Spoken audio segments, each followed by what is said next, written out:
Greetings and welcome back to LA Quill, where we explore the craft, the creativity, and the chaos of storytelling. Today we're diving into something deceptively simple, the humble paragraph. It's one of the first things we learn in school, how to build a proper paragraph, how to give it structure, how to follow all the rules. But when it comes to fiction writing specifically, those rules bend. Sometimes they break entirely.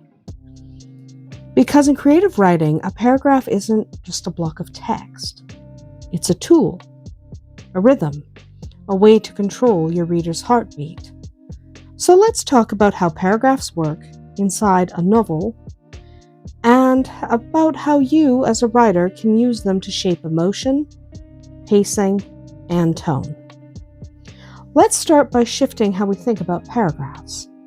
In school, we're told that a paragraph should be neat and tidy. A few sentences long, beginning, middle, end. That's great for essays and reports, but when you're writing fiction, you're not reporting, you're transporting. Each paragraph in your story should serve a purpose. It should convey an idea, a mood, or a movement in the story. Sometimes that happens in a full, flowing, descriptive paragraph. Other times it's one sentence, and occasionally just a single word. Think about moments of high tension, a chase scene, a confrontation, a sudden realization. You can use short paragraphs, even fragments, to make the reader's pulse quicken. It's like cinematic editing. You're cutting between shots quickly to create urgency. Then, when you want to slow the pace, you lengthen the paragraphs. You let the sentences stretch, the rhythm loosen. It's like the story taking a deep breath before the next storm. Every paragraph becomes a beat in the music of your novel. Nowhere is this more obvious than in dialogue. In nonfiction, dialogue is rare. It's decoration. But in novels, dialogue is the bloodstream. It keeps the story alive, moving, and human. And dialogue has its own paragraph rules. Every time a new character speaks, you start a new paragraph. It keeps things clear for the reader and visually easy to follow. You can also use paragraph breaks to control the rhythm of conversation. Think about the difference between "I don't trust you," she said, "not anymore," as a single paragraph, and "I don't trust you, not anymore." That break gives the line room to breathe. It creates weight and silence, like the pause between two heartbeats. Paragraphing in dialogue isn't about technical perfection. It's about emotional impact. And yes, sometimes you'll have a single paragraph that's just one line of dialogue. That's fine. In fact, it's powerful. It can punctuate a scene, highlight a shift, or leave the reader hanging in just the right way. Now, most of us were taught that a paragraph needs 3 sentences minimum: beginning, middle, end. But here's the truth. That rule exists to teach clarity, not creativity. When you're writing fiction, clarity should come from voice, not formula. If your paragraph delivers its idea, even in one sentence, you've done your job. For example, you can look at a paragraph that is simply, "He waited." That's it, that's a paragraph.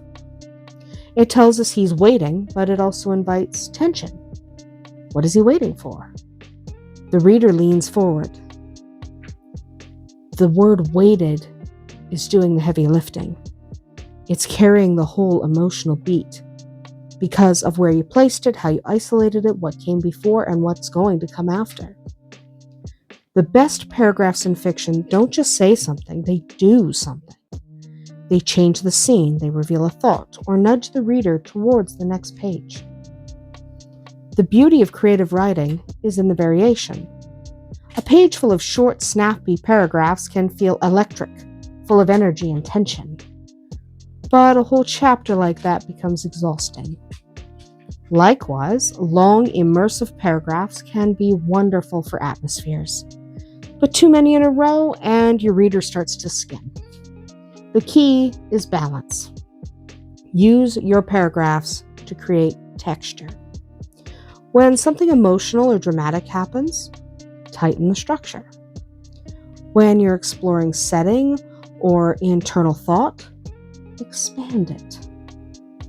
This ebb and flow mirrors the natural rhythm of storytelling. Just like music has crescendos and pauses, your writing should too. Here's something we don't talk often about. Paragraphs are emotional anchors. They give readers space to feel. Sometimes when you write an emotionally charged scene, like a death, a revelation, or a confession, the power isn't in the words themselves, but in the space you give them. A one-line paragraph after a long stretch of text can read like a whisper after a shout. Or when you cluster short paragraphs together, you create a feeling of breathlessness, like running uphill. When you learn to control that, when you realize that each paragraph is a lever that moves your reader's emotions, you stop following the rules and start composing them for yourself. So here's your permission slip. You are allowed to break the rules. You don't have to justify every paragraph. You don't have to meet a certain word count or a structure requirement. You only need to ask, did this paragraph do what I wanted it to do? If the answer is yes, if it conveyed the emotion, the message, or the emotion of that moment, then it's perfect. The truth is, every novelist learns this lesson eventually.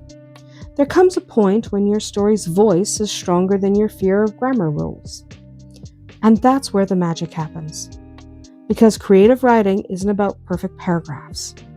It's about paragraphs that feel alive. And that's our tale from LA Quill today. Tell me in the comments, what's your biggest struggle when it comes to paragraphing in your fiction? Do you tend to overwrite, or do you chop your sentences into short bits when tension rises? Let me know in the comments. Until the next time, may your stories always be magical.